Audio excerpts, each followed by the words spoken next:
Welcome, everyone. As you just saw, this is the open forum on escaping extinction. Thank you so much for being here. This, of course, is the best part of the World Economic Forum at Davos, the open forum, where we have the opportunity to speak to the community, hear your questions, learn from you, as well as you learning from us. And today we have an extremely distinguished group of panelists to talk about the problem of extinction. So as most of you know, the world is facing an unprecedented loss of biodiversity. Some of you may have heard the live streaming yesterday with Sir David Attenborough, who talked about how in his own lifetime he has seen dramatic changes all around the globe. And in the past, of course, humans have caused extinction. This is not a new phenomenon. We know about the dodo bird. We know about the passenger pigeon. We know about the decimation of the bison in the American Great Plains. But what's happening today is far more serious, far worse. We are looking at the possible loss of as much as 2/3 of wildlife populations by the year 2020, and of whole ecosystems, like the amazing and fantastic coral reef systems of the world. So here to talk about that today is a distinguished panel. And what I'm going to ask the panel to do today is not so much to reiterate all of the bad news that many of us have already heard, and not to leave you depressed, but rather to really focus on the question, how do we stop this? What can we do that will make a difference? And what can you do? What can we do? What can the NGOs who are here in Davos this week do? What can the business leaders do? And really to take that message out of this room and into the world so we can act on what we know. So I'm so excited and pleased to be here today with our four panelists. On my far left, your right, is Inger Andersen, who is the Director General of the International Union for the Conservation of Nature. Next to her, Rikin Patel, who is the founder and chief executive officer of Avaz.org, which is the world's largest online activist community, and he's one of the forum's young global leaders. Next to him, we have Marco Lambertini, the Director General of the World Wildlife Fund International, one of the world's largest and most respected conservation organizations. And next to me, I have the pleasure of sitting next to Hindu Umaru Ibrahim, who's the president of the Association for Indigenous Women and Peoples of Chad, who has a particular focus on women and climate change in Africa. So I'm so pleased to have all of you here today, so pleased to have the panel. And I'm going to start with Inger and ask her to start us off and just talk to us a little bit about how you view this issue and what we can do about it. Well, when we lose nature, when we lose biodiversity, we're losing a bit of ourselves. And it's something that we need to sort of connect to on many levels. But let me first start with, what is it we lose? Well, we lose our food. The food that we eat, where does it come from? It comes from nature.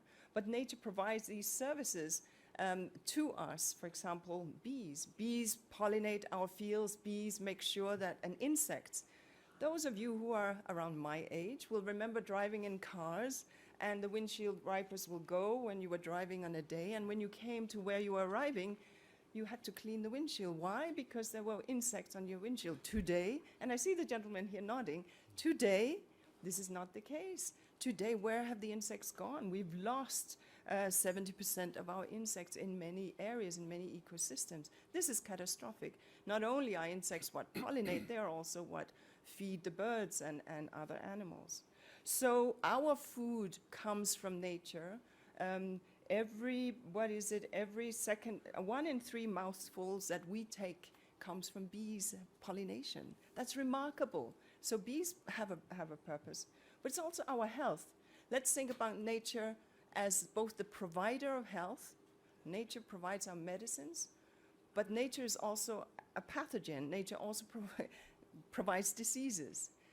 Because, why does that happen? When we go into nature's places where nature needs to be, we interfere with it and diseases jump to us.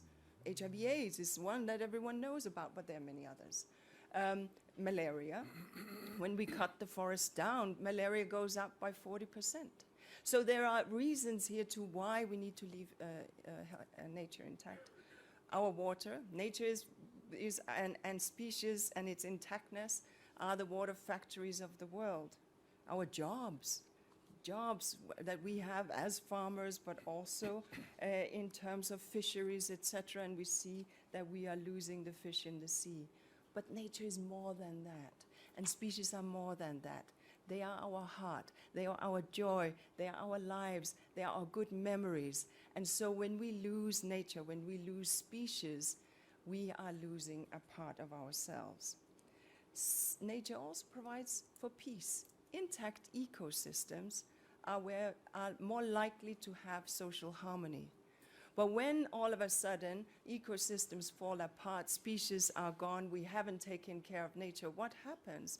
What happens is, of course, that you need to migrate, you need to go to somewhere else. What happens is that you fight over resources, conflict breaks out. It should not be a surprise that where we see conflict is also where we see nature's implosion. So nature and species and extinction form part of our very existence. So what to do then? Because the loss continues, we are losing species at around an average of 1,000 times the natural extinction rate. So action has to be taken. And here's the good news, because conservation works, and I'm sure that Marco will speak to that. When we invest in nature, nature invests right back in us. If we give nature just half the chance to recover, species can be brought back from the brink of extinction. And some of my colleagues in IUCN, many of the colleagues in WWF, have worked on specific species that were nearly extinct and helped bring them back. So nature forgives us for our trespasses more than we know. So, but then how to take this to scale? How to make sure that nature and species are not lost? Well, we need to think about the footprint that we have. We need to think about what the role that each and every one of us have in our daily lives. Many of us will use soaps and shampoos, I hope. Many of us will eat food that has, for example, palm oil in it. How is that palm oil produced? Is that produced sustainably?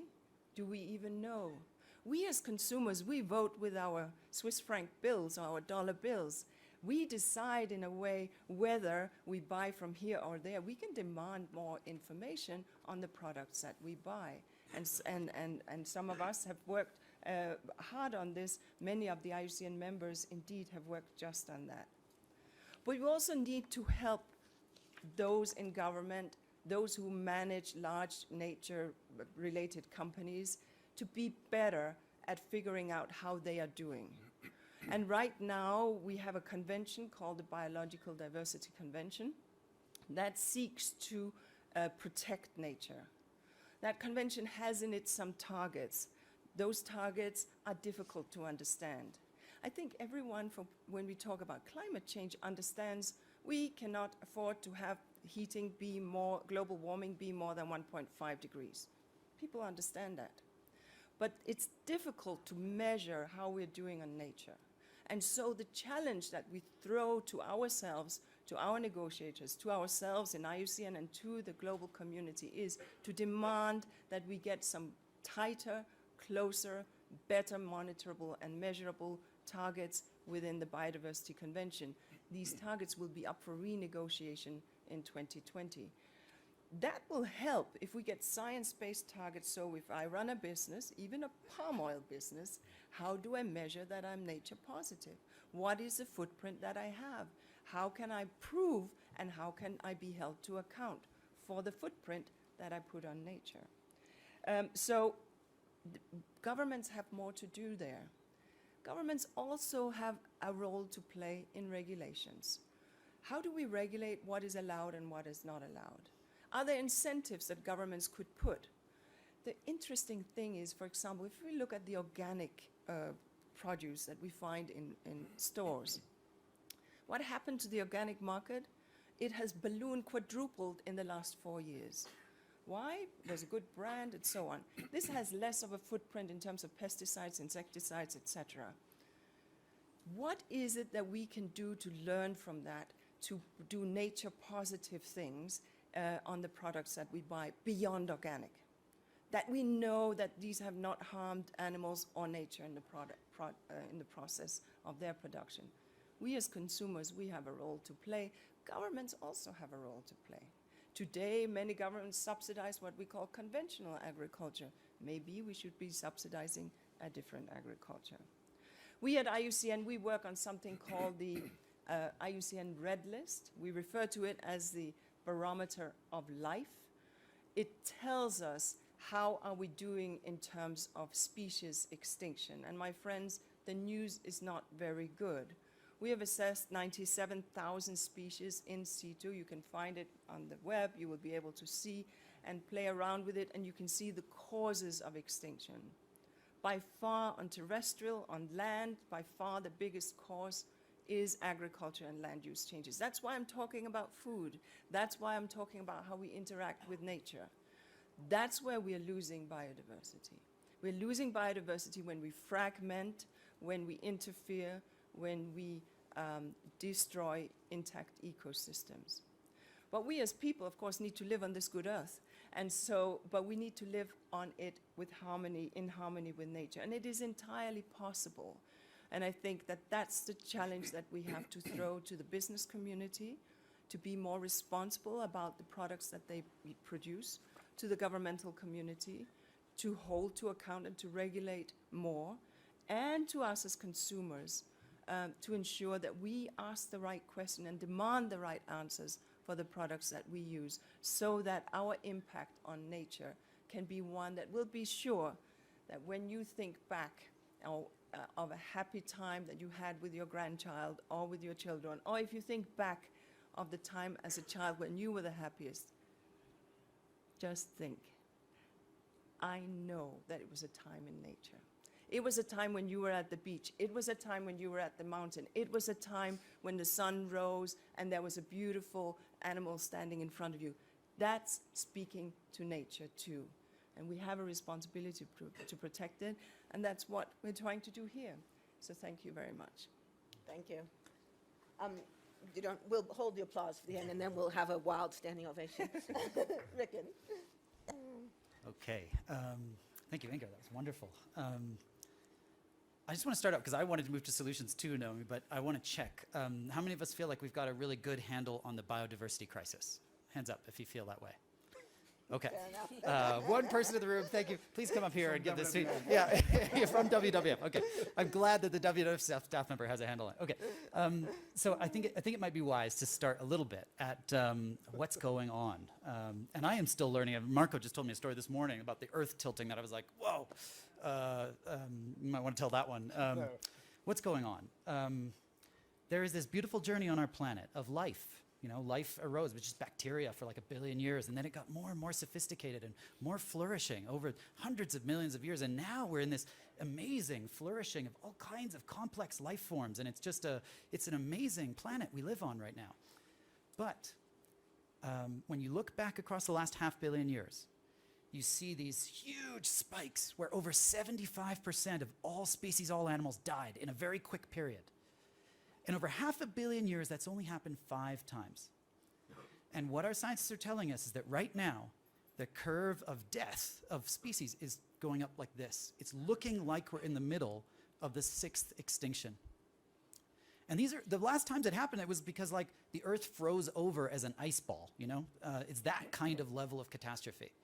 And what's the catastrophe now? It's us. It's our presence. We are causing the beginning of this huge death of life on the planet. And the danger is, it's not just a kind of gradual process. It's not, well, we put up a shopping mall there, so that piece of the, the park was killed. It's, everything is fragile. Everything is interconnected. So for example, certain species, you might say, well, if there's no sea urchins, there's no sea urchins, unless I won't step on the sea urchin at the beach and it'll hurt my foot, right? But when we saw the sea urchins die in the Caribbean Sea, for example, we didn't understand what role they played. And we don't know why they died. Maybe they died because of a lot of fertilizer runoff coming off from agricultural activity. But when they died, something much bigger happened. Because the sea urchins actually scrub the coral. They eat the algae off the coral. You know, the coral is like they're like the cities of the ocean. It's where all the fish are. It's where you all see the shows where you see that. When the sea urchins died, when they got killed off, they could no longer eat the algae off the coral. And the coral suffocated. It couldn't breathe. And you had huge die-offs of the coral reefs. And with the coral reefs went fish, went all kinds of other animals. So nature is strong and resilient until it's not. And if we attack it and we kill one piece of it, sometimes the whole rest of the thing can fall away. It's like your own body. Your own body can be entirely healthy, and then one thing goes wrong, maybe in your stomach, maybe in your heart. If that one piece doesn't work, it can take the whole system down. And that's part of what we're seeing in the world right now. We as human beings are assaulting pieces of the ecosystem, killing them off, and that's taking down whole systems, whole regions, whole ecosystems. So that's where we're at. What do we do about it? The beautiful answer that Inger spoke to is nature's resilient. It can recover. The thing we need to recognize is that we need to give it the space to recover. We have no idea how ecosystems work. That technology is way beyond us. We had this experiment where we tried to create a biosphere in Texas and live inside a self-contained environment, human beings, where everything was recycled, there was no in contact with the outside world, and it went haywire. It went nuts. There was all kinds of bugs and everything went crazy, and the people inside it went crazy, and we don't know how to create an ecosystem. Nature does. And so what we found is if we just leave it alone, we just let nature do what it's going to do for a certain percentage of an area, it sustains the rest of us. It sustains the rest of the ecosystem. Just leave it alone. And some of our leading, most wonderful biologists have said that roughly, generally, if we leave half the Earth alone, and we take care of the rest, because if we do climate change, if we keep burning fossil fuels, doesn't matter. You can have the most thriving life in the world you want, but we're all going to burn if we keep burning those fossil fuels. So we have to take care of the whole Earth, but to prevent this mass extinction and this collapse in life, if we just protect half the Earth, we can sustain nature. And so that's the beautiful vision of how we fix this. And I think it's a wonderful vision for all of us because it's something all of us can pursue. All of us can it's not just like governments need to designate national parks and stuff like that. All of us can say, this piece of land in our community, our village, our town, this is collective land. We're going to say that piece isn't going to be developed. We're going to protect it for nature. We can say private landowners, some of us might know people who own land. We might own land ourselves. You can take your own property and say, half of my property is going to be protected for nature. And you can change the title on your property, and forever after that, no one can touch that piece of nature. And if we all do this, and it all adds up in smart ways, that we're protecting the right bits of nature, we can do this. And we're not so far from it. Only about 54% of the world right now is directly occupied by us. We've just sort of crossed that 50% line. And that might be partly why this extinction is curving up. We need to stop and move backwards. And when we do move backwards, nature recovers quickly. So that's the beautiful, there are many answers and solutions, and Inger was speaking to a few really great solutions, but that's the one I want to offer you as a vision for how we just fix this, and it's a beautiful one. And the last thing I want to say about this is that it really is not about us and nature. That vision is so wrong. We are animals. We are nature. And I think there's something deep in what we're seeing here. There's a lot of fear in the world today, right? There's a lot of powerful forces moving. And I feel like in our politics, you see things both great and terrible, sort of waiting to be born. And will fear or will love kind of dominate our future? And this connection to nature, this sense of whether we are fostering, stewarding, and living in harmony with nature, I think is one of the core things at that ferment of how we're all feeling. A lot of people that I know, they flip quickly from being like, it doesn't matter if we, develop a few more areas and build a few more buildings. Yeah, there won't be a forest there, no big deal. And then they flip quickly, once you explain all this to them, to oh, that's it, we're done, we're baked, it's over. We suck, humans are terrible, it'd be better when we're gone, quickly to the fatalism. And there's a space in between there where we see that it's happening and we ask, is this us? Is this really are we like a virus on the planet, just destroying it and eating it? Are we like locusts, like grasshoppers just destroying the planet? Or are we something better than that? And what I see in rooms like this is people coming to the recognition that we are better than that. That's not who we are. We are stewards of this earth. We live in harmony with life and we celebrate it. We are life. And those of us, and how many of you have had an experience where you went into a forest or you walked in nature and you just had a good insight, you know, something that really spoke to you as you were in nature? How many of you have had that kind of experience? Look at that, right? So we may not understand the biodiversity crisis, but do we understand the connection with nature, right? And what it gives us and what it does for us.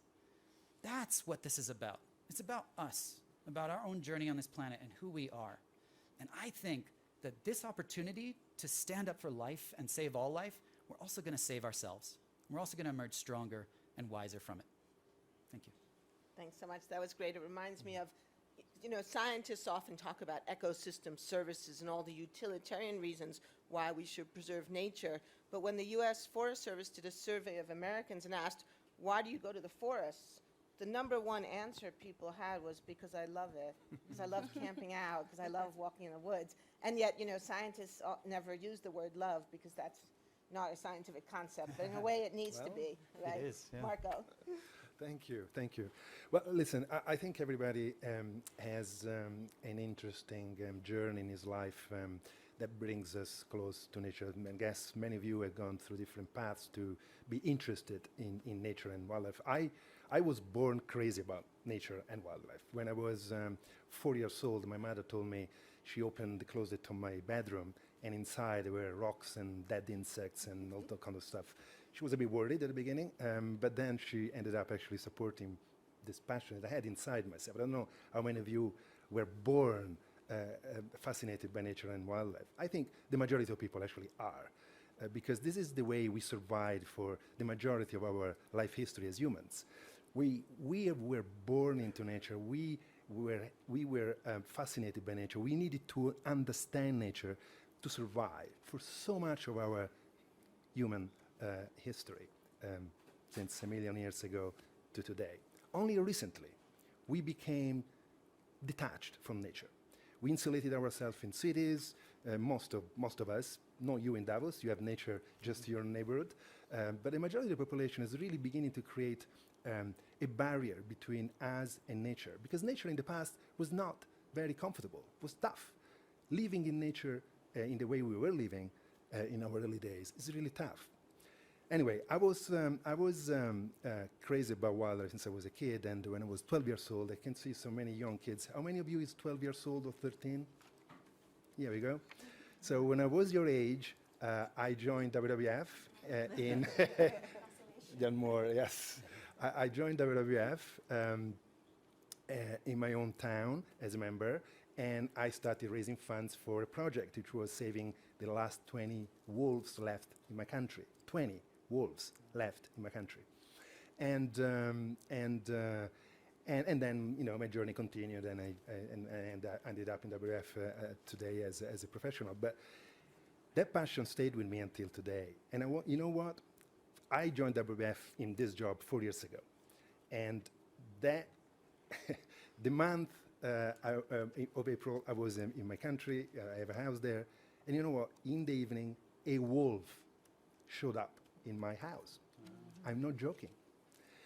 Now in Italy, there are about 3,000 wolves from the 20, and they're actually coming to Switzerland, as you know, from Italy, and then to France and so on, and Germany as well. And there are a lot of success stories, and it's all about coexistence. It's all about understanding, first of all, that the web of life that is made of wolves and bees and so many other things Inger and Ricken mentioned are the foundation of the functioning of the planet. Imagine, instead of a web of life that is a little bit of a difficult concept, imagine a wall of life made of bricks, where those bricks are actually the different species. And we are taking those bricks one by one out of the wall. The wall will collapse. When you look at the forest, and it's so beautiful, and it's so green, we often look at the forest, but we don't actually see what the forest is made about. The forest is not just a patch of green and trees alone.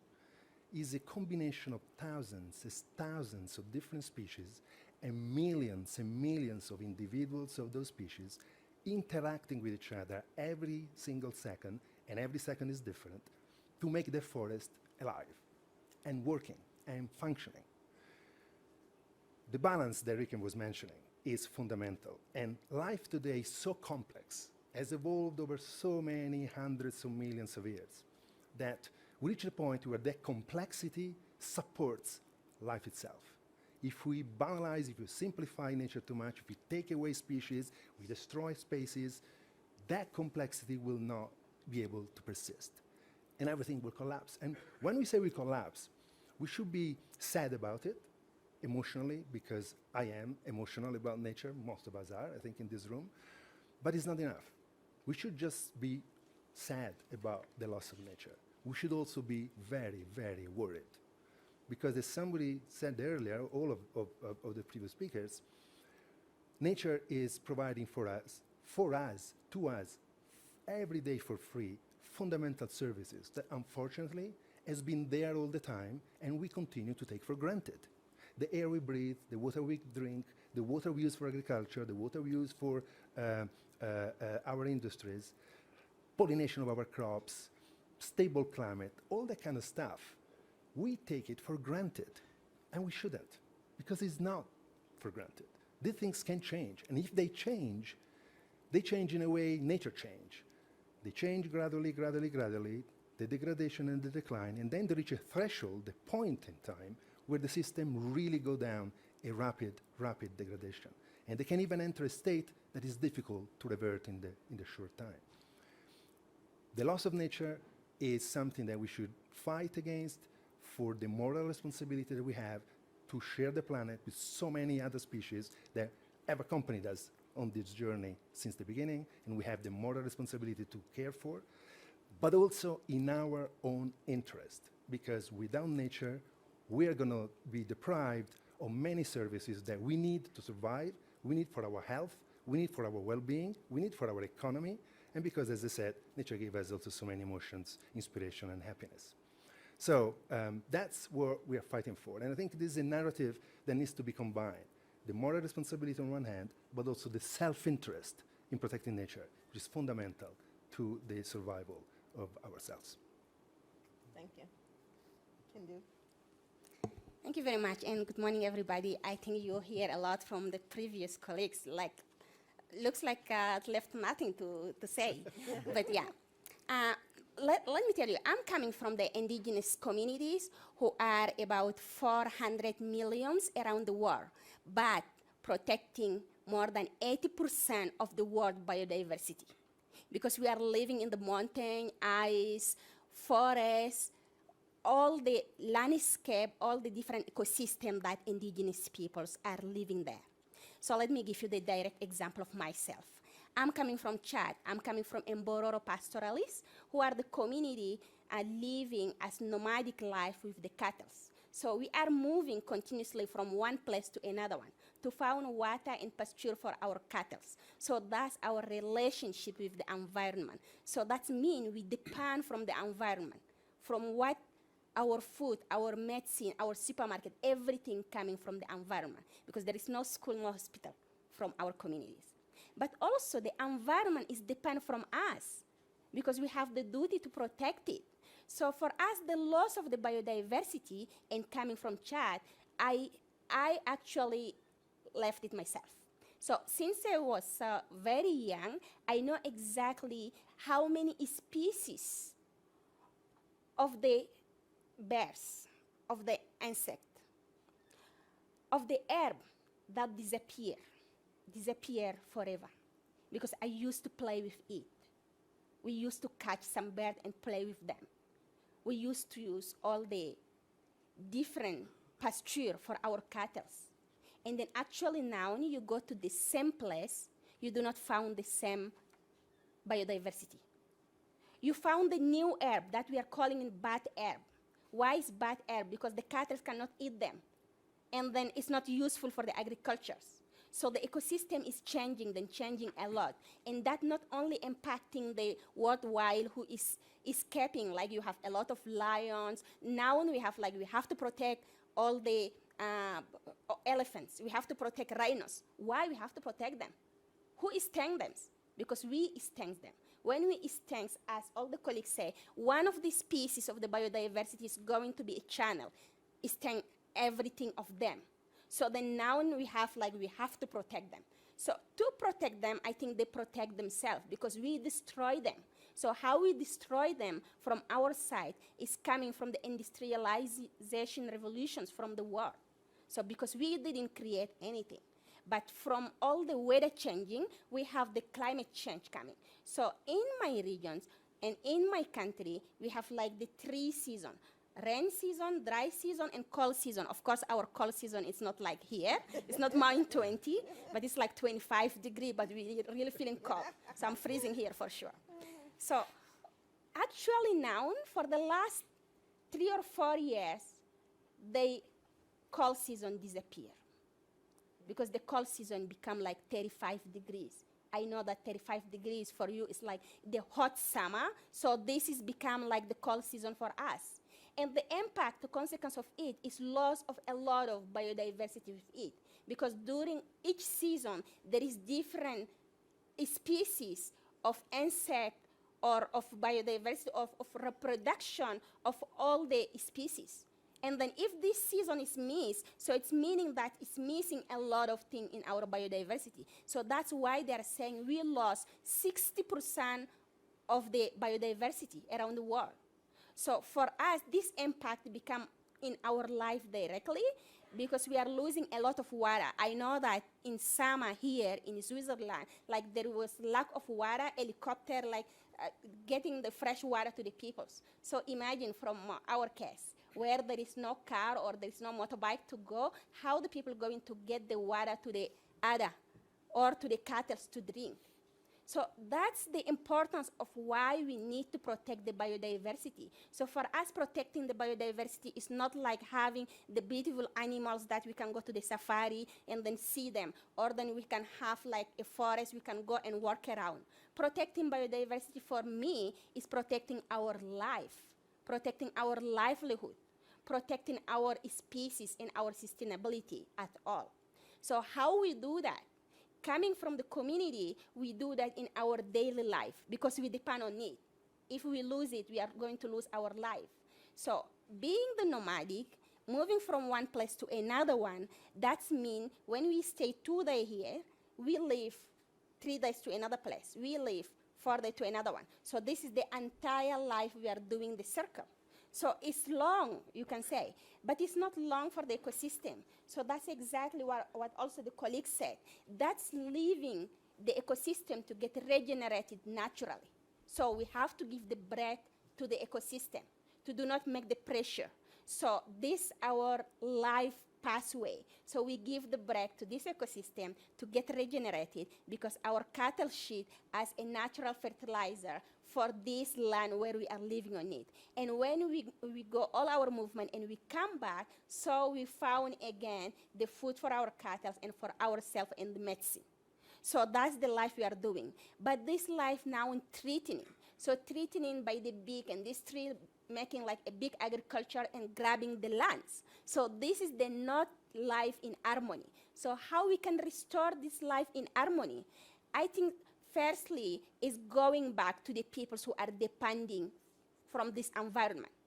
Because as also colleagues said, people who are in town, maybe waiting the end of the month to get the salaries, go to the supermarket, fill the fridge, and then eat every day. But we have to think about where is the food that we are buying from the supermarket coming from? It's coming from these small scale holders, coming from the rural area, from the agriculture person, from the farmers, from the pastoralists, from the fishermen that you do not know. So this food coming from those peoples. So if we want to sustain our food system, we have to protect these peoples who are the origin and who are protecting, who are producing. So to protect them, I think we need to recognize what they are doing and buy from them, and then to do not waste. So something that I see in Europe when I come is the food waste. So food waste is part of the environment. And then, like, the reason that they are giving is like, yeah, hygienically, when you eat and something rests so you cannot eat it, you have to throw it. I'm like, you are throwing a food like, yes, it's good for your health. But do you imagine, like, this food coming from how many energy of someone who produces it? So you need to think about how it's come before to throw it. So what we have to do also, we have to think about our consumptions and about our productions. So sustainable consumption and production also restore the environment and restore the natural resources. And then when we are buying from who? So it's always like good to buy from the outside and see. But how about your local food? So how to develop this local? So developing the local, maybe it's expensive because people are shifting now. Oh, we have to eat bio because bio is really healthy. So this is very important. Yes, it's important, of course. So why you didn't think about the bio is very important. So if you think about bio important from the beginning, then now it's becoming expensive for the developed countries because it's very small community who are doing it. So how you cannot like sustain and then say like we have to ban all the pesticide because this is the one who's killing our environment. And then maybe by the next 10 years we are going 100% bio. Like in my community, we are living bio. We don't need to go to the supermarket to buy bio because we don't have this pesticide. We have already living the bio. But if this bio is not sustained from the people who are consumed, so that going to shift also this natural food to not natural one. So using the traditional knowledge now, so from our side, how we can also help. Technology is important, science is important, but one thing that left, like I thought at the beginning, 80% of the world biodiversity is a lot that we are protecting. How we are protecting? We protect it from our indigenous people's traditional knowledge. One of the examples I give you, maybe today someone from here want to go to ski because the ski is the, easy and beautiful things that people doing here. But you can go skiing when there is sunny, even it's cold, but it's sunny is much better. So, or when it's cloudy, you can say, oh no, maybe I can wait for tomorrow, it's much sunny. But you can check that just in your iPhone to see like in the app that it's going to be sunny or not to go to ski. But from our side, we check this knowledge through the environment. So we check it just to say it's going to rain or not from the environment observation. We observe the trees, the tree flowers. We observe the plant. We observe the migration of the birds. We observe the insect. So let me give you the example, like a daily predictions. So when we want to see it's going to rain today or not, it's going to rain in the next couple of hours, we know exactly. How we know it? From the insect. When the insect start coming out or taking them food quickly inside, it's not cloudy, but we know we have to start packing our things because it's going to rain exactly. And then, like when we have like year predictions, so year prediction is not coming from the meteorological peoples because they're always collapsing. They can tell you like next week is going to snow, but it's not going to snow. It's going to be sunny. But from our side, we say like next year how the weather is going to look like. So to do so, we observe from this year fruits of trees. We break them. We see inside because trees do not speak, but they want to ensure them generations. So to ensure them generations, they do that through the fruits that they produce. So we see that. We say, okay, this is just one indicator, it's fine. So we see again another one. So through the lizard who are giving babies.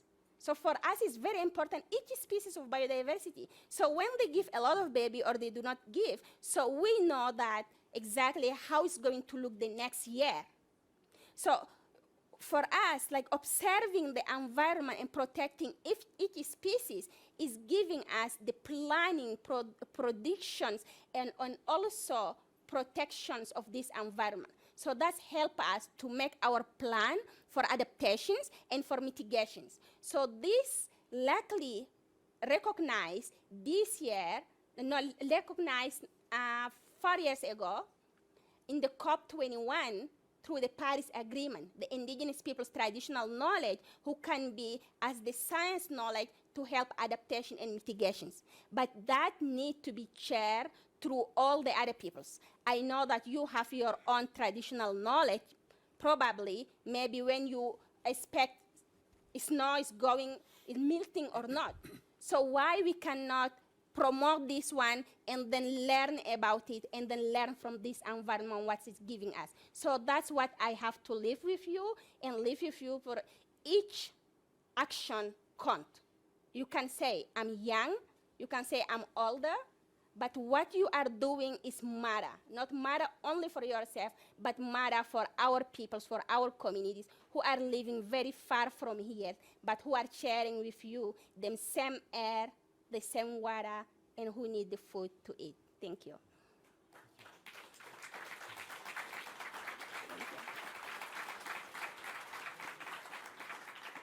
Well, thank you all for those great comments, and I'm glad that you said older, not old. That makes me feel better. So one thing I hear in all of your comments, it seems that everyone agrees that nature, the environment, is not something out there, but that we are in nature, and nature is in us. It's part of our lives, it's part of our livelihoods, it's part of our knowledge, it's part of our identity.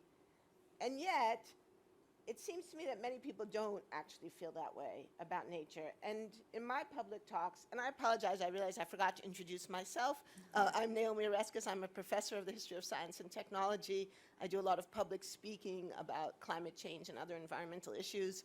And in that work, in my public lectures, I've often received pushback from people who say something that goes like this, and often it is older people. They'll say, well, scientists have been warning about collapse, you know, since I was a kid, and it hasn't happened, and therefore I don't believe it. So I wanted to throw this back to you and invite you to respond to that in whatever way you see fit, because of course we could argue that actually the collapse is happening, and so one question is, why don't people see that? Why don't they feel it? Why don't they know it? You know, have we somehow failed to communicate adequately, or is there some kind of a gap between people's daily experiences and these larger things? And then I also wanted to throw out the issue of technology, because we are at the World Economic Forum, and we know that many of our colleagues here are technophiles, or even techno-fideists, I like to call them, people with great faith in the power of technology to solve problems. And of course, many technologies are powerful, and some of them do solve problems. But, you know, I have colleagues in my own university at home who think that we can deal with extinction by bringing back extinct species through biotechnology. And, you know, this isn't science fiction. I have colleagues who are doing this or attempting to do this even as we speak through recovering DNA from woolly mammoths and other such things. And many of them think that this will, in fact, be the solution to the biodiversity crisis. Other people we know, including some here at the forum, think that biotechnology will help us produce artificial food, artificial meat, for example. Some of us have been to panels on that will solve the food problem. So I want to throw those two ideas out to you to respond in whatever way you see fit. Marco? Okay. Listen, I think it is a real issue, particularly your first point about not appreciating the level of change that we're going through. I think on climate, I think that actually we are beginning to see it. And for climate, it's easier because everybody is affected by climate change in different ways.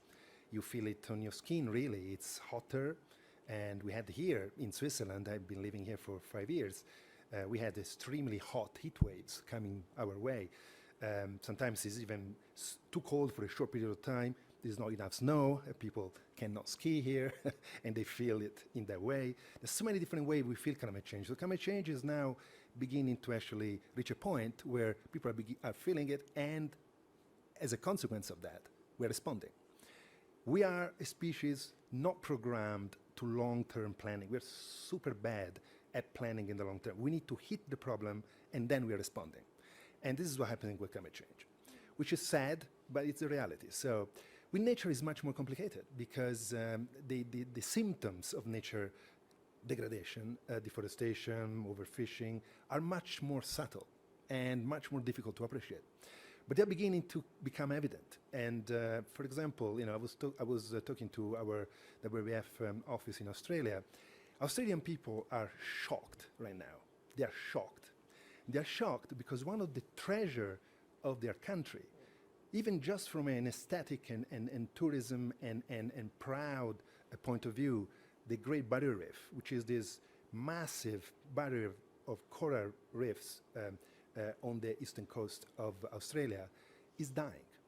And it's dying before their eyes. And it's dying so fast that in the last 10 years, they have lost almost half of it. And it's dying in a way that you can see it, because it's getting white, dead. So, these are the things that people need to appreciate and experience in order to trigger response. Of course, we don't want to wait for that moment. And that's what I said before. The tragic danger of nature laws is that we're losing. Nothing seems to change too much until there is a point where everything changes very fast. And that's what we need to internalize. It's not instinctive to understand for us, but we need to make an effort with our minds to understand that this is what's happening. Understand science. Science has never been clearer. And we need to then interpret that science in simple ways. And that's the problem, that sometimes science is too complicated. And it's our job as WWF, as Avaz, as SCN, everybody, to simplify the message. But that's what we need to internalize. We cannot take nature for granted. We cannot, and that's a cultural revolution. Everybody here in the forum talk about technological revolution, the fourth industrial revolution. This is great. Technology is going to help a lot. Although technology has created a lot of the problems too. There are always unintended consequences. But then we need to take care of. But the technological revolution is fundamental.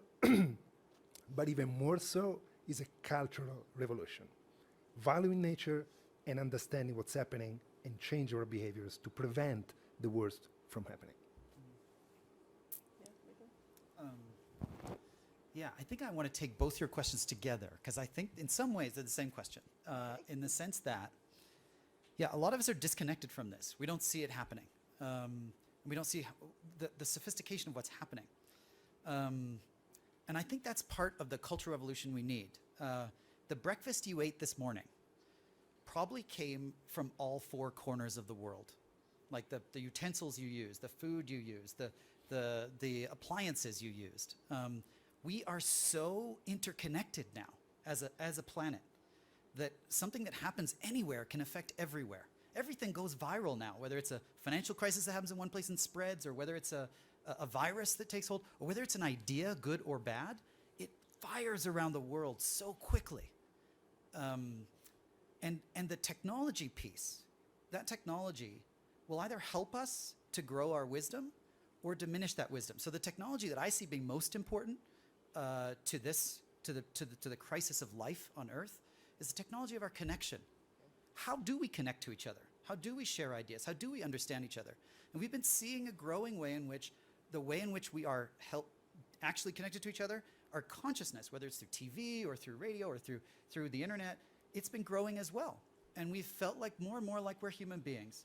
And we're together as one people, holding and stewarding life together. And social media and the internet has been a massive acceleration in that type of connection. And that's the technology that I feel, win or lose, could determine our fate. Because that technology can be sick or it can be healthy. There's a good book called The Global Brain about the idea that if you think of us as life and you think of everything that's going on here as natural, let's imagine that technology is something that an animal has produced, and in that way it's natural. It's a product of life evolving on Earth. We've evolved to be these kinds of beings, these kinds of brains, and to create stuff like the internet. That's actually how life is evolving on Earth. Just consider that for a second. There's an analogy that what we are is a bit like a global brain. Neurons in your brain, they like fire and they connect to other neurons, and it's a bit like us as people. We have an idea, we share it, it goes to other people, and ones that carry in waves and move and sort of, they become the thoughts of our brains or of our global brain, of our culture. And I think that right now, our technology of connection, our social media, is essential to that process, but it's sick. We basically have a mental illness. When you look at Facebook and Twitter and Google and WhatsApp and all these firms, a huge percentage of what you see on those sites is fake. A huge percentage. And we don't know that. It's designed to look real, but it's actually fake. Trust me, I've done all the research on this. I've talked to all the executives. It's not real. It's stuff that's been created to be fake, to be posing. And that's not real people, real voices. That's not authenticity. And another huge percentage is determined by an algorithm, an artificial intelligence that tells you what it thinks you want to see. And that also is kind of weird and messed up and telling us crazy stuff, like forcing crazy stuff down our throats on YouTube. I mean, how many people here log in and watch YouTube a lot? Like, yeah, we can admit it.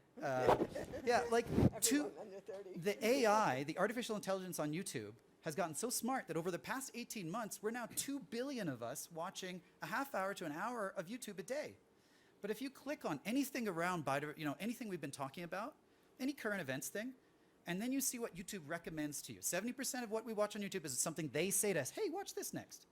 You're 2 or 3 clicks away from insanity, like pure stupid stuff that anybody reasonable will be like, come on, that's ridiculous. Like, that's what it's forcing down our throats. And it's not any person making that decision. It's an artificial intelligence gone mad with the one goal that the corporation gave it, keep people on our site.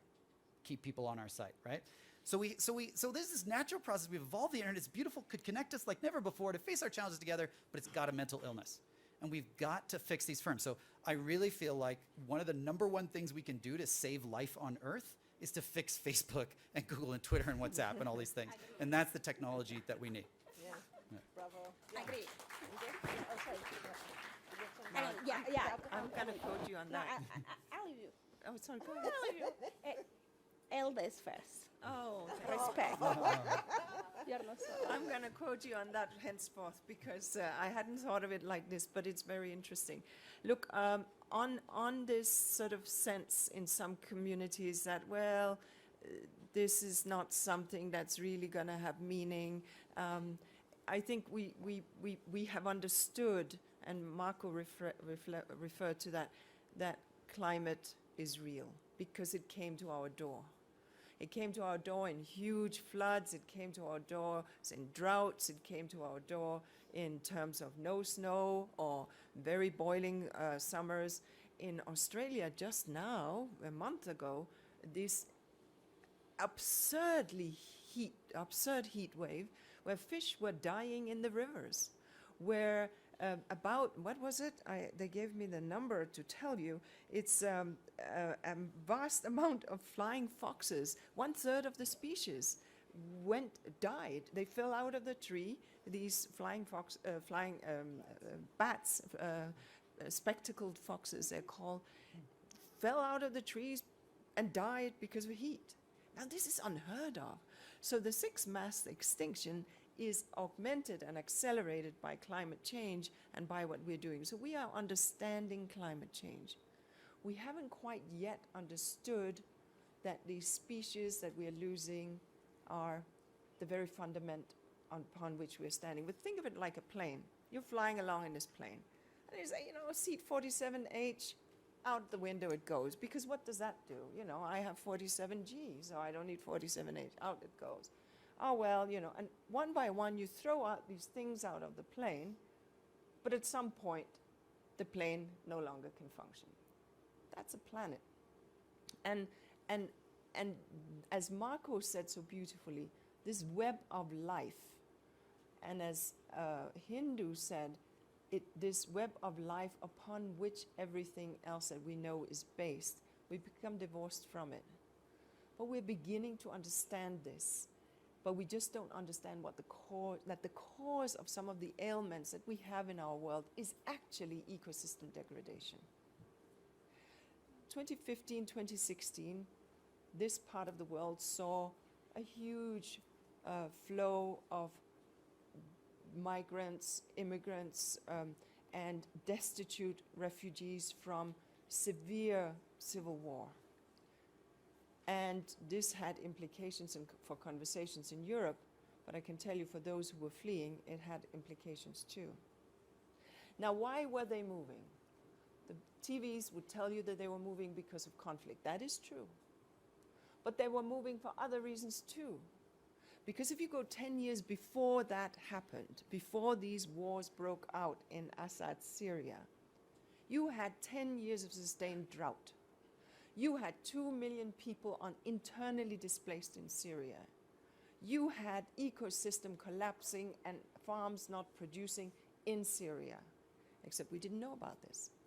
So then, of course, political chess matches on the map of Syria, which was something else, people playing to hate, people playing to religious differences, ethnic differences, the usual stuff. But these people were already destitute.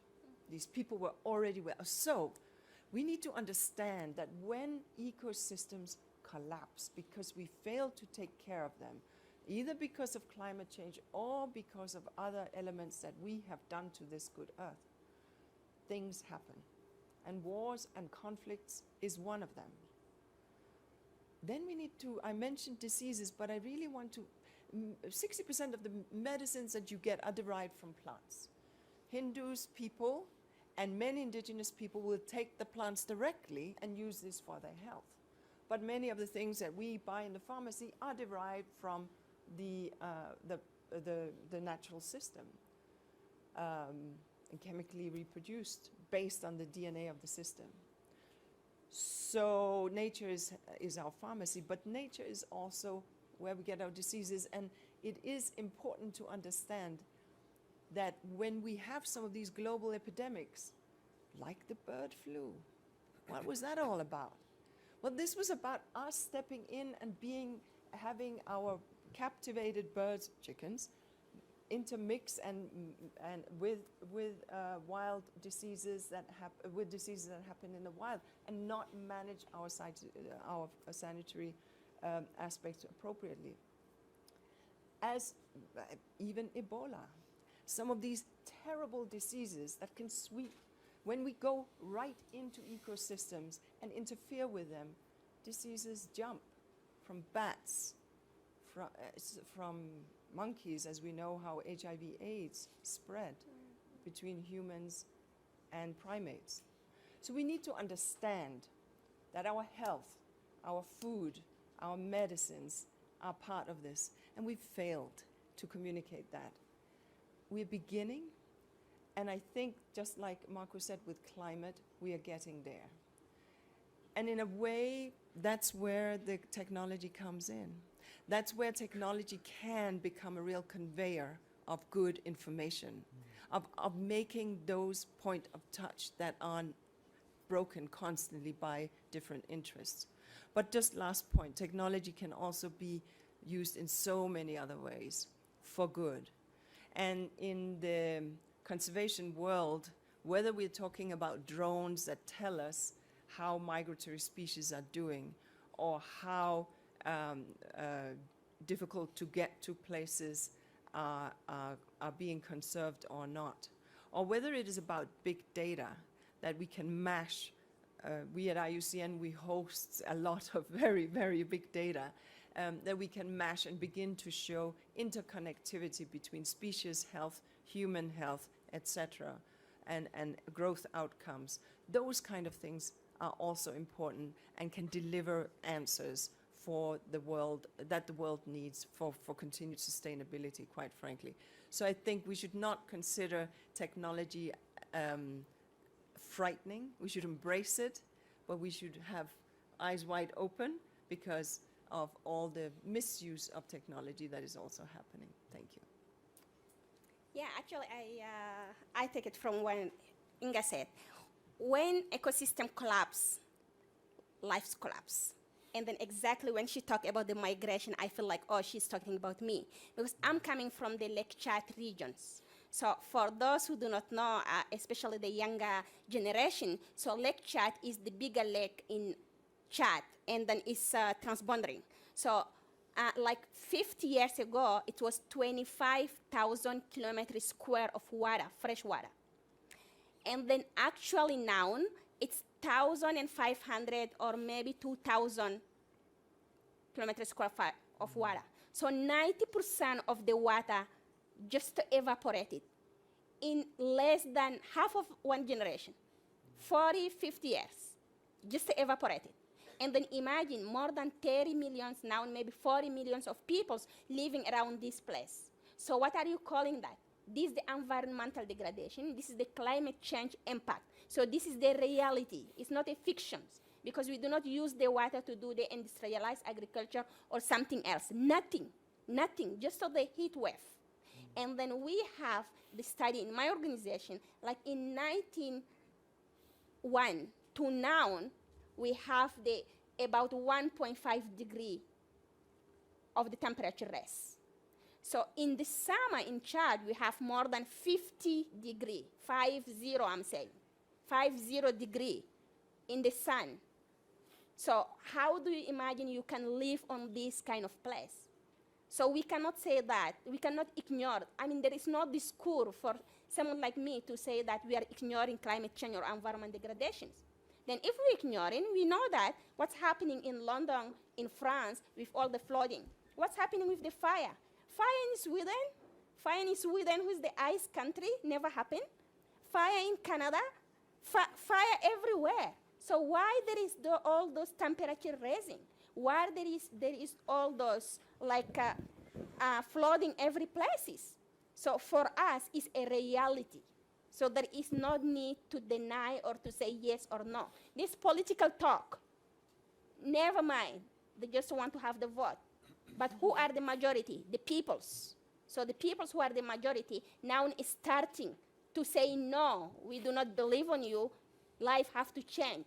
And this is what's happening in France, in US, and now in every corner that people just are joining around Europe and marching. Why they are marching? They are marching like, we are poor, our life have to change and things. So, okay, if the life have to change, it have to change from the beginning. Like our nature have to change. So the system need to change. So that's what we want. But how the technology can help or not? When they say like geoengineering, biotechnology that can save us, I'm saying like, excuse me, who is creating the the geotechnology or the biotechnology? It's not the human who create already the climate impact. What is the insurance or safeguard that giving me that what they're creating is going to save my life for the next 20 years? Because when they create the first industrialized revolutions, they say it's going to make our life easier. Then now it's taking us to the extinctions of all the planet. So, because they need like some years before to confirm. Of course, we have to embrace it, but we have to embrace the technology who can adapt and help in our life. We have to adapt the technology who can be the tools for our life, but not to replace our life. No. When we have the cell phone, it's so useful to communicate between each other. That's very important. When we have internet, we say, okay, much more again, global is becoming like village. But as really Rick said, now in my community and in many other communities, like we say like, oh, my mom used like more time in her WhatsApp and Facebook rather than taking care of me. So, okay, the best friend of everyone, I think, like, okay, you watch your phone before you sleep and then when you wake up. So, no, we have to use it as tool. We don't have to get it to replace our life. And then I'm so sorry, like in the community, then what's happening now? So people, when I was young, like we have the history. When we stay down from my mom and everybody, so they tell us the history of the community, how we do that, if something happening, or how we do it. And now they're just like watching the TV. At what time this serial is coming? Oh no, I missed yesterday. May you tell me these serials? No, come on. We cannot stop our life in the worst technology. We have to move our life with the best one and take the best one for our life. So technology can help, but it cannot resolve, it cannot replace our life. Thanks. Thank you.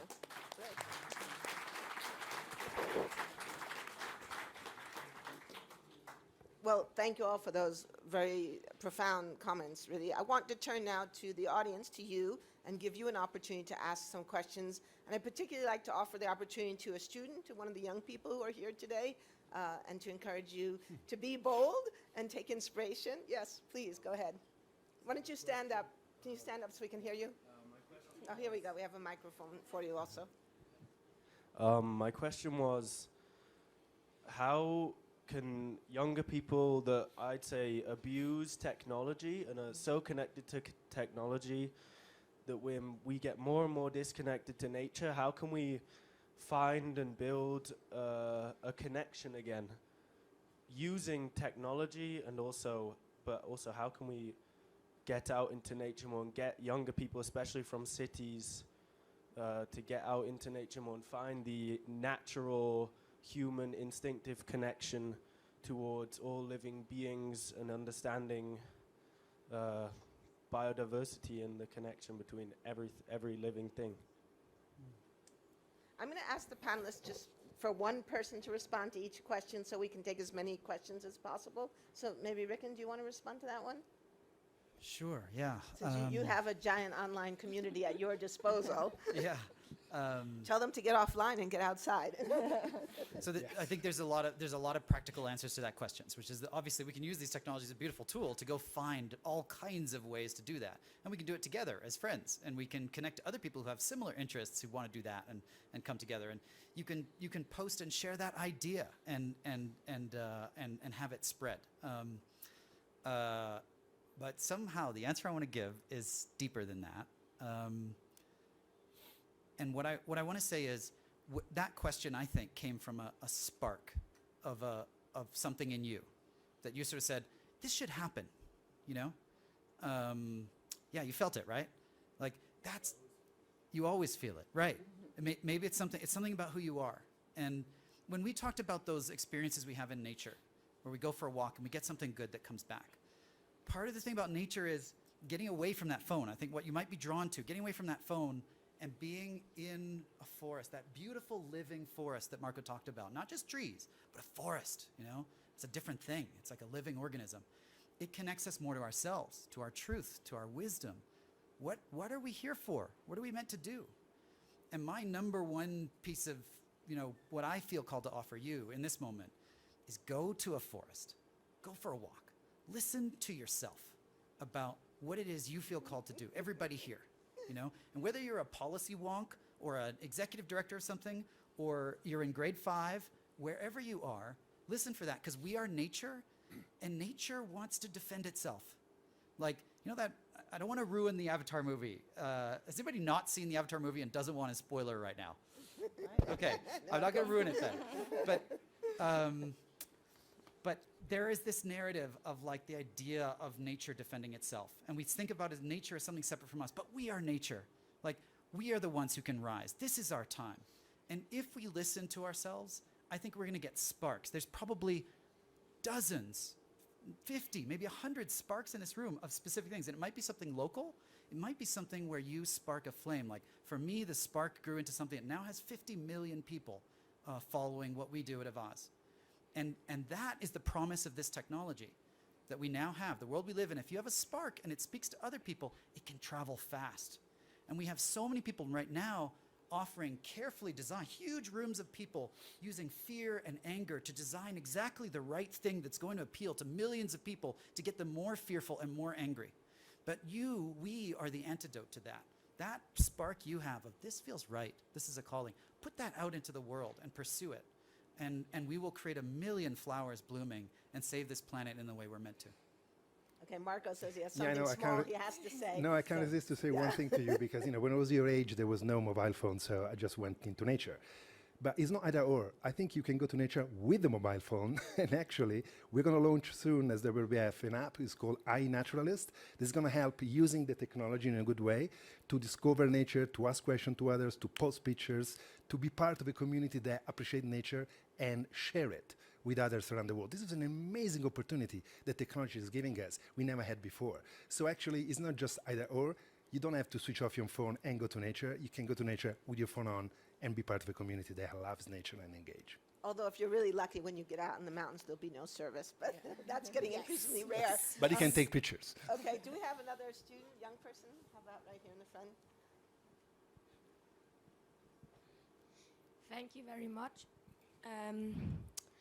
We had a guest from China that came to our village, and she was afraid of a goat because she thought that was a dog. But I find more people are way too much in the internet, looking around, they forgot the real world. Yeah. And maybe if like you said, with a phone you can go out to nature and photograph it, and then like people can scroll in your phone and see that picture of it. Oh, that's really nice. But then actually going out, these people that saw it, no one does that. So yeah.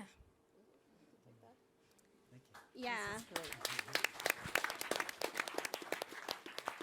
I mean, already the way that you said is so lovely for me and so touching for me, because someone from China who come and say like, oh, I'm afraid it's a dog, it's not a god. So this is the relationship between the human being and our environment, our species. Because people used to say like, oh, they say in Africa you don't have houses, so people have trees. So everyone have trees? I get discussions like someone else. So like everyone have his own tree? I say like, yes, I have my own tree, my mom his own tree, so that's our house. I'm like, you really normal? Like, yeah. You know, so they are really like normal, seriously asking this kind of questions. Africa is trees, and then that's it. So using your technology, also showing and putting the name, this is one way of sharing. But go further.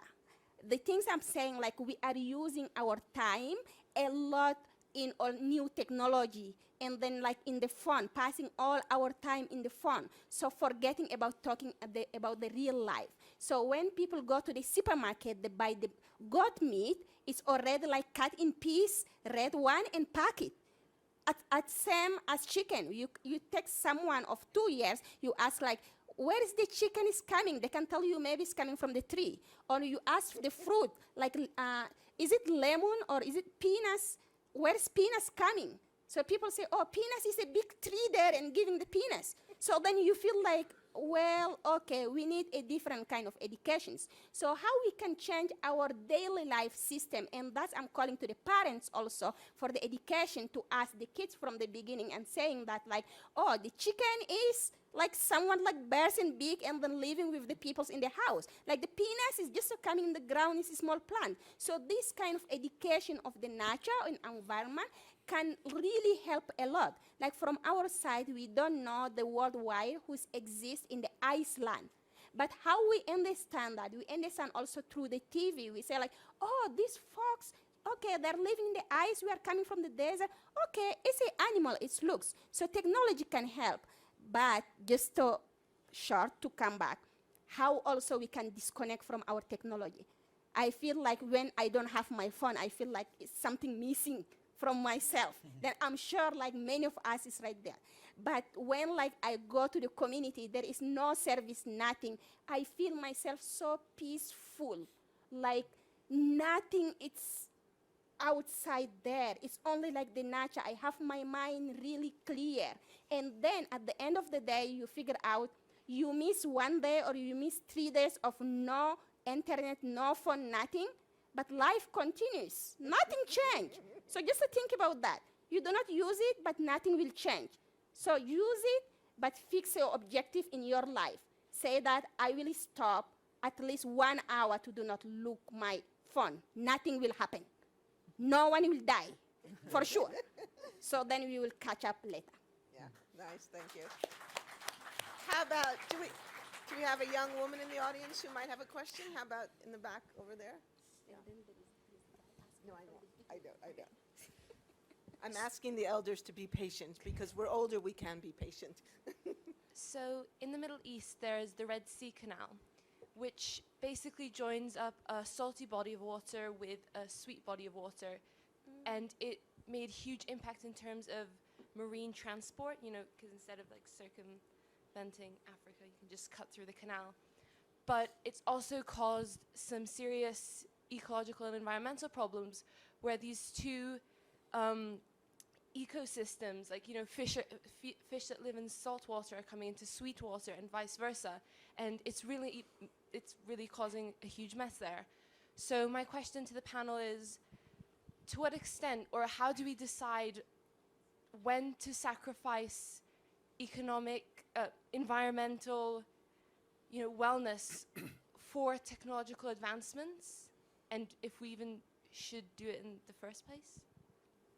Maybe if I could respond to that, and thank you very, very much. Look, this is, so the Red Sea, I think you're thinking about the Suez Canal and not the Red to Dead, right? Because that's just an idea from the Red Sea to the Dead Sea. Thankfully, it hasn't been done.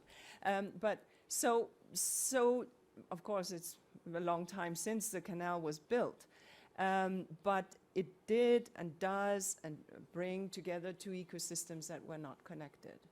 And you get different fish species migrating into the Mediterranean from the Red Sea. And has had, and as it has been expanded, has implications. Now, it's a huge question, right? Because every one of us lives in a house, and that house was built. Well, And some of us live in trees. But some of us live in trees, yeah. Well, and that house was built on something before. There was nature before, which got removed before. Many of us live in cities where there were flourishing places before that are not there now. So the human footprint is very real. And at times we forget that and we only think about the new footprint and not what we've already done. But on this earth, about 60% of the surface of the terrestrial earth, we've interfered with it. We live on it, we farm on it, we do timber on it, we work on it. It's not at peace as nature. And much of that work has had some of the implications that we're talking about on some of this big footprint infrastructure that is going to go in. And down the road in Davos, we're talking about $70 trillion worth of infrastructure in the next 100 years. That will have an unbelievable footprint. And then don't forget the footprint we already have already. So we need to think about every single piece of infrastructure and understand the impact that it has. And we need to have a conversation about, can we make it, is it essential? Can we make it better such that it will be biodiversity positive, nature positive? And the truth is we can.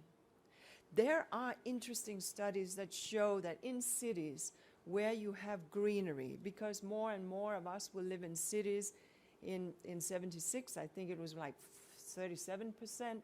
In 2016, it was 54%, and it's projected to be 70% in 2036. So we're urbanizing. But when you put green in cities, children who are exposed to green, and this is amazing for you, the young man who asked about getting into nature.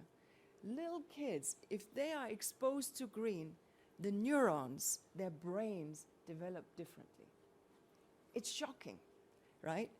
But there are these studies that show kids that were brought up in concrete jungles and kids that had exposure to green, and you are checking for income differentials, and it shows that the neurons and the wiring is different.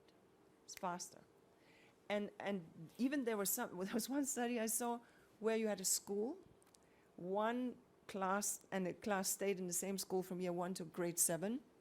They were looking at a concrete wall, and the other one was looking at a park, and they were looking at greenery. You know what? And they never shifted, so they were stuck there for 7 years. The kids in the green that could look at that greenery, they had better scores. It's shocking, but it's true. So we need to think about the kind of footprint and impact, but as we are urbanizing, and we need to do environmental assessment and all the right thing and think biodiversity positive, but since it is a fact that there are more people on this good earth, and as it is a fact that we are moving into cities, we must insist, and we are taxpayers, we are voters, we are voices, we must insist that those cities are livable, pedestrian-friendly, green, so that kids can be exposed to green and get nature even in cities. Finally, we know that there are some doctors now who, instead of writing a prescription for, medicines, they write, if you come with stress, if you come with diabetes, if you come with cardiovascular, and if you come with some mental health problems, they give you a prescription for 2 hours in nature exposed to green a day. This is it, RX Nature, because it relieves your mind, and you do not get onto that website while you're in it. You actually experience nature, you live it, you feel it, you love it, you hear it, you freeze it, you sweat it. It's in you, you are in it, that's what you do. And that's a way also that we find balance in our lives and in ourselves. So that's one way of putting it. Thank you. Thank you. Yeah, really wonderful. The most painful part of being a moderator is not being able to take all the questions from the audience. The most painful thing about being in the World Economic Forum is the limited amount of time we have with amazing people who have so much to say. So I am forced at this point to bring us to our final closing stage of this session. And so, Even I can You wanna give up sacrifice. your time? No, Oh, even okay. I can sacrifice 30 seconds of my time. Okay. I want to give it to okay, him. this is a very generous person. Thank you. All right. If you can make it very quickly, please go ahead. Thank you, and you're very kind of you. You raised your hand from the beginning. I would like to say thank you to the indigenous people who are here, and what you said is so precious, and we need much more people at the World Economic Forum like you who say clearly what we should do.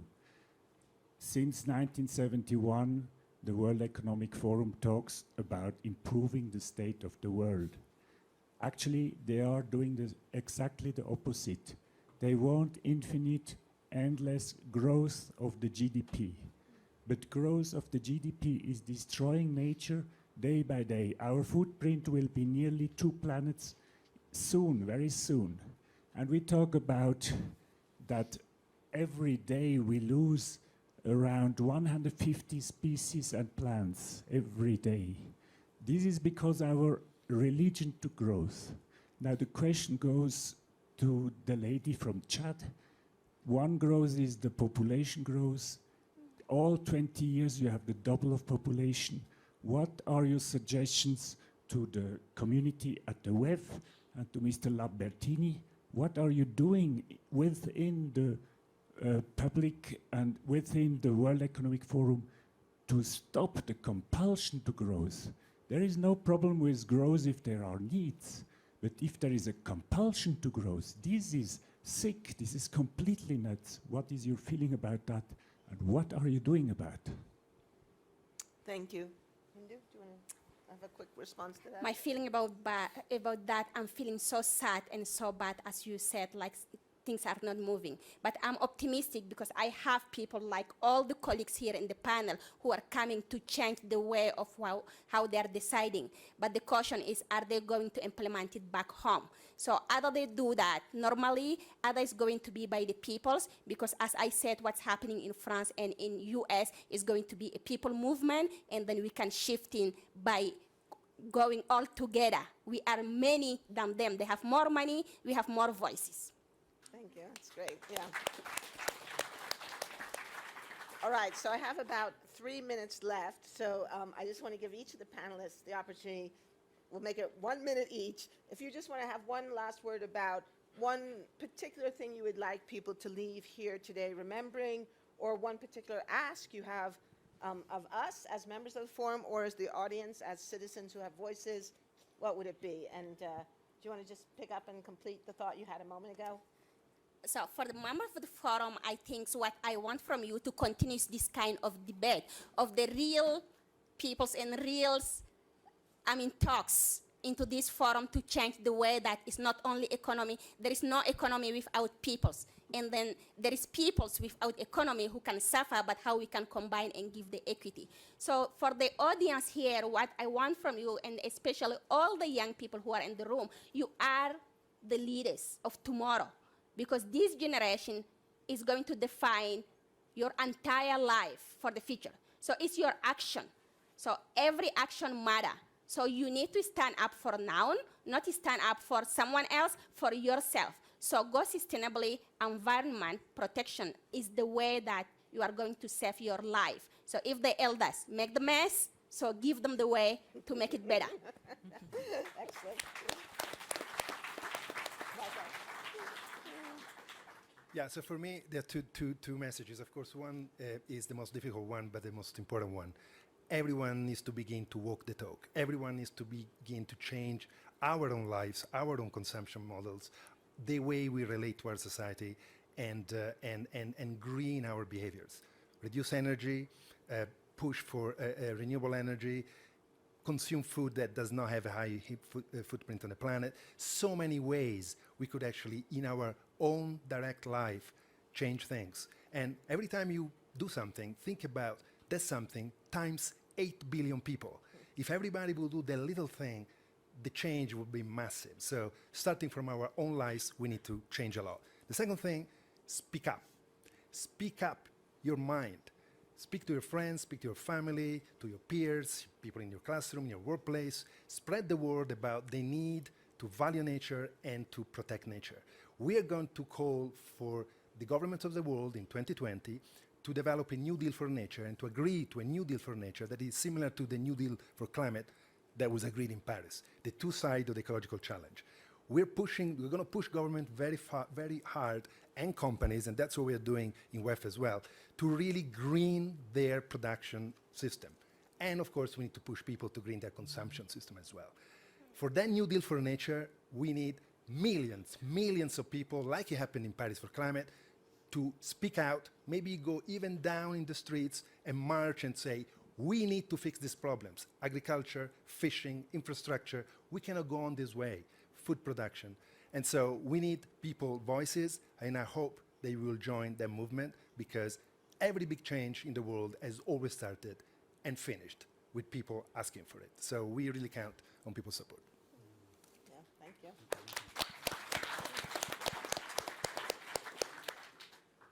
I want to pick up right from there, because I think this is going to get fixed if we fix it, and we have an opportunity, and it's in the next few years.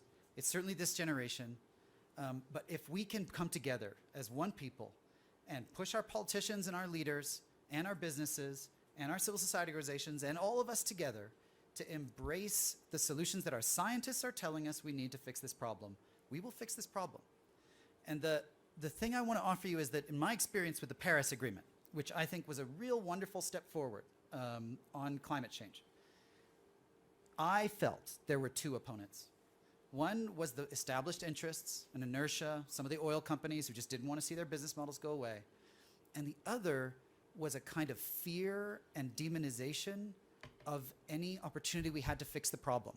There were people who said, the UN sucks, burn it down. We need it's never going to agree on anything. We're never going to get any progress. You can't trust any politician. They're all liars. They're all like that kind of people power, I think, is one of the greatest threats to our future. It's not wise. It's not true.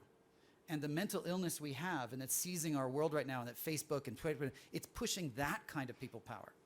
But I feel that when you go into a forest and you walk and you think, what does the world need? What do I need to do?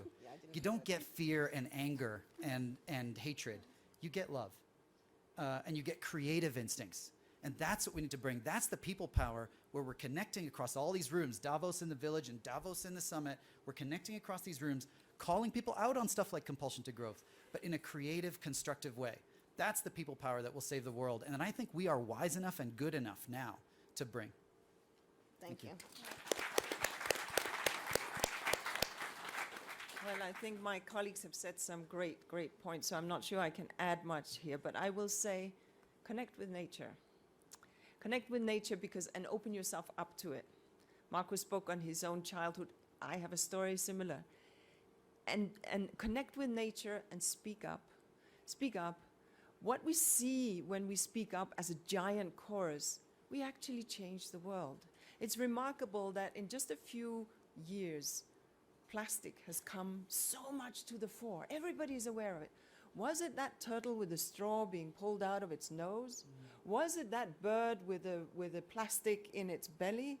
Was it the mother bird feeding its baby birds little plastic pieces? Everyone I talked to have seen those on YouTube. But it revolted us. We felt disgusted. And we thought, my goodness, we got to do something. We now need to find the same strength to do that for nature.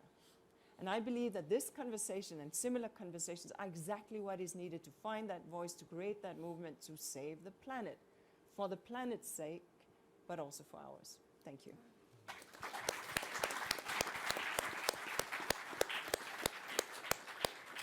All right, we are just about out of time, but before you leave, I just want to say two things. First of all, I want to thank all of you so much for taking the time to be here with us today, and for caring about this issue and for raising important questions.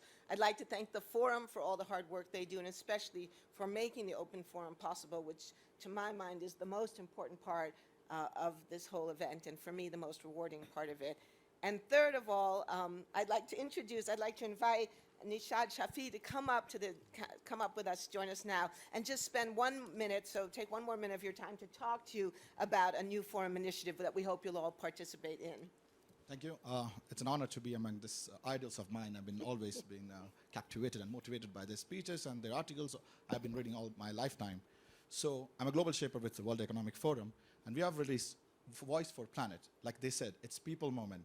And like she said, Hindu said, we are not the leaders of tomorrow, we are the leaders now. Like you have seen the climate march, you see how young people coming up. It's the time like young people stand up. And it's a cooperation. It's like why we are in Davos is because we believe everybody has their responsibilities. And it starts with individually what you take and what you care for. Voice for Our Planet is the amazing platform where you can commit to your commitments or take your pledge that what you're going to do. And it takes each one of you to sign up and say what you want from yourself and your government and the business.